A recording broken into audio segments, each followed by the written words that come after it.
Hello class, good morning to everyone, and in this video we are going to continue our third chapter of class 11 of political science subject, and your third chapter name is legislature. In our previous video we already studied about the legislature, bicameral legislature and the law, ठीक है, and bill types and classification of the bill.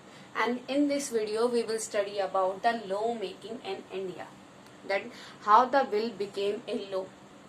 Okay जो आपके हमने आपके 4 types जो आपके classification की थी आपके बिल्स की, ordinary bill, constitution amendment bill, financial bill और मनी बिल, वो सारे बिल कैसे लॉ में कन्वर्ट होते हैं वो सारा आप इस वाले टॉपिक में क्या करोगे, रीड आउट करोगे. ओके बेटा, first one we will study about the ordinary bill के बारे में हम यहाँ पे रीड आउट करेंगे, that how the ordinary bill became a law. Okay बेटा, the 5 stages through which an ordinary bill passed to became a law as follow. बेटा जो ऑर्डिनरी बिल होता है उसको लॉ में होने में, लॉ बनने में कितने 5 स्टेजेस को क्रॉस करना पड़ता है. First one is the first reading. It is very important question, okay, for you. Listen and pause this video very carefully. Second one is second reading. Third one is third reading.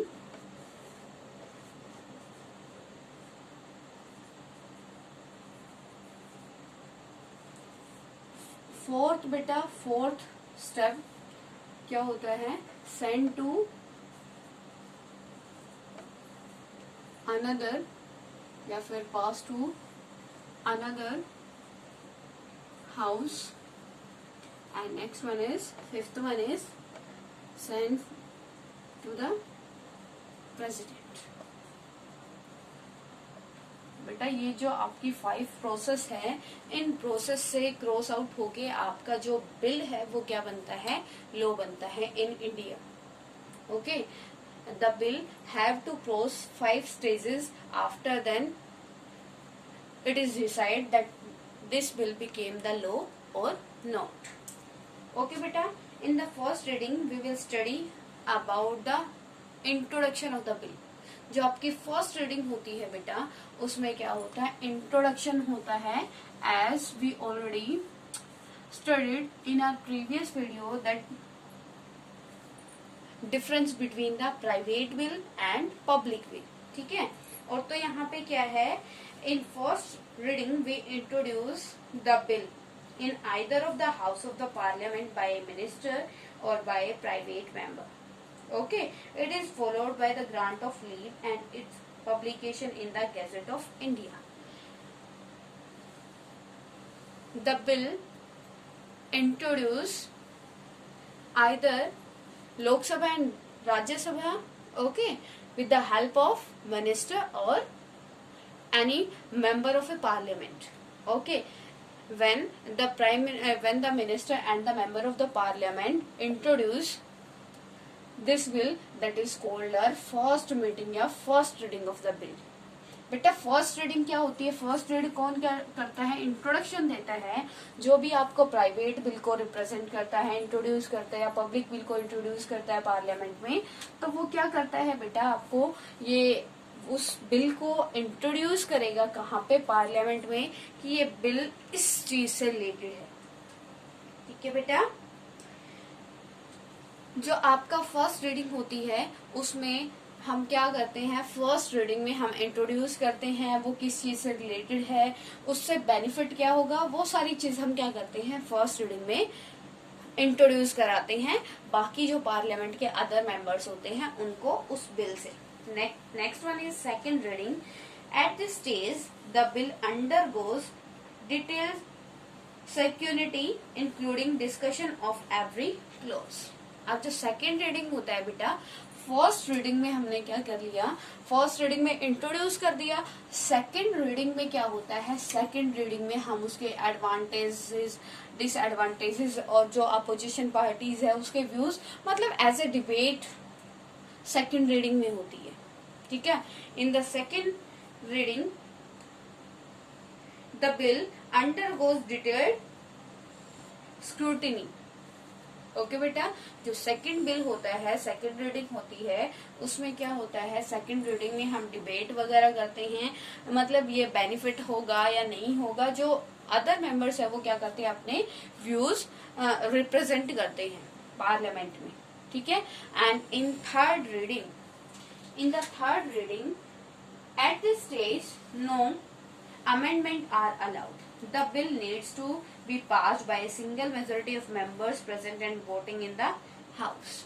बेटा first reading में introduction, and second reading debate, and in third reading we can't amend the bill. अब बेटा first reading क्या होती है, first reading में introduction होता है, introduction of the bill. Next में जो आपकी जो उसको इंट्रोड्यूस कराता है वो पर्सन अपने मतलब व्यूज प्रेजेंट करता है in front of the parliament, in front of the legislature. If the opposition wants to give some suggestion, it is depend on the introducer of the bill. Okay, कि वो ये उनको advice को क्या करता है, एक्सेप्ट करता है उस बिल में या नहीं करता है। ठीक है, मतलब एक डिबेट होती है, उसमें जो आपका अपोजिशन है उसके भी व्यूज होते हैं और जो विनिंग पार्टी है, रूलिंग पार्टी है, उसके भी व्यूज होते हैं। Next one is third reading.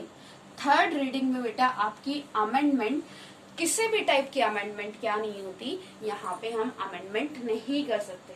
ठीक है, in the third reading we can't amend.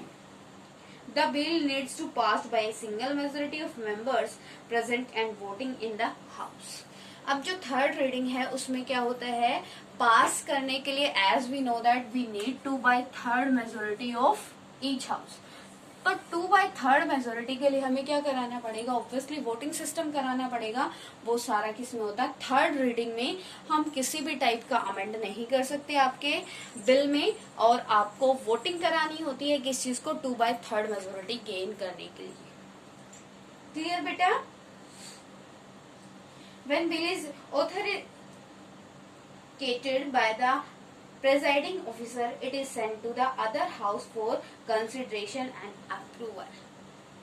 अब बेटा थर्ड रीडिंग के बाद when this bill get the 2/3 majority, अब जब ये थर्ड मीटिंग में after the voting if the bill get the 2/3 majority, then the bill pass to the another house.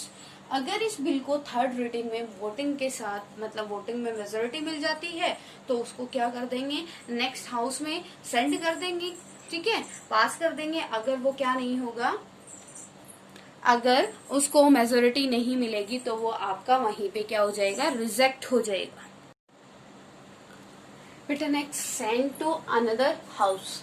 अगर वो आपका जो बिल है उसने एक हाउस में क्या कर ली, मेजोरिटी गेट कर ली 2/3 की। If the bill get the majority in one house, then the bill send to the another house for the same process. ठीक है, अगर वो क्या हो जाता है बेटा, 2/3 मेजोरिटी उसको मिल जाती है आपकी किसमें, आपके जो थर्ड रीडिंग होती है, या फिर you can say in the first house, then we send the message, then we send the bill to the another house, then we pass the message, pass the bill in the another house.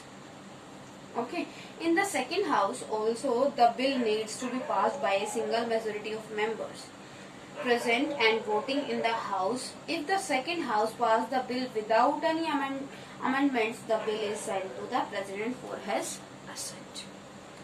If in another house the bill get 2/3 majority, okay, 2/3 majority, then we send to the bill for the president assent.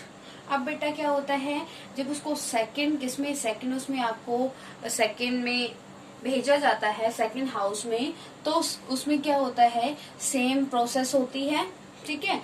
अगर if the bill get the 2/3 majority in another house also, in second house also, and the second house not did any type of the amendments in the bill, then and give the 2/3 majority to the bill, and after the second bill, after the second house majority, we send the bill to the president for the assent of the president, ठीक है।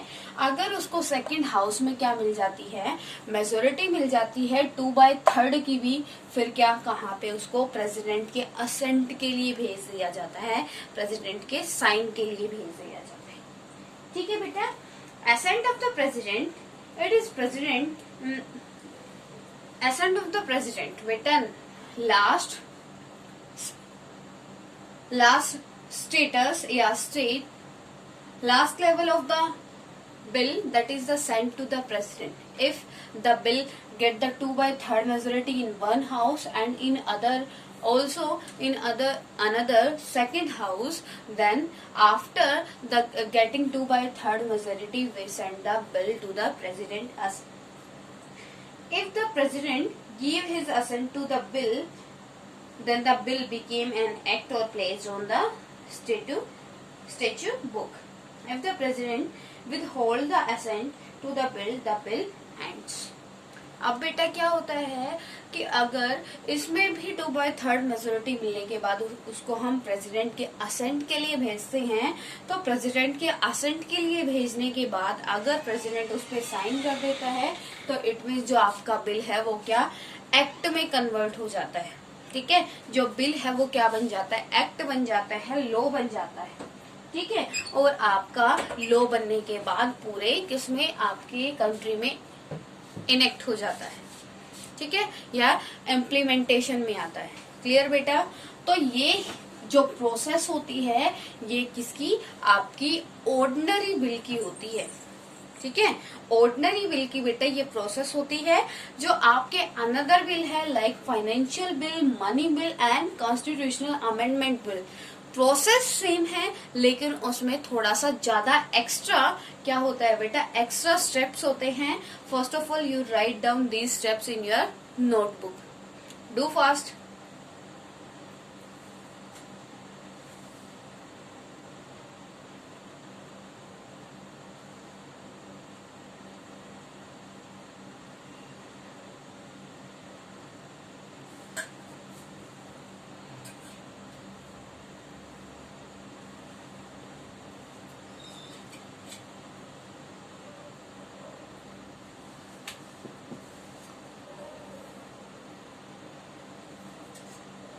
Do fast beta.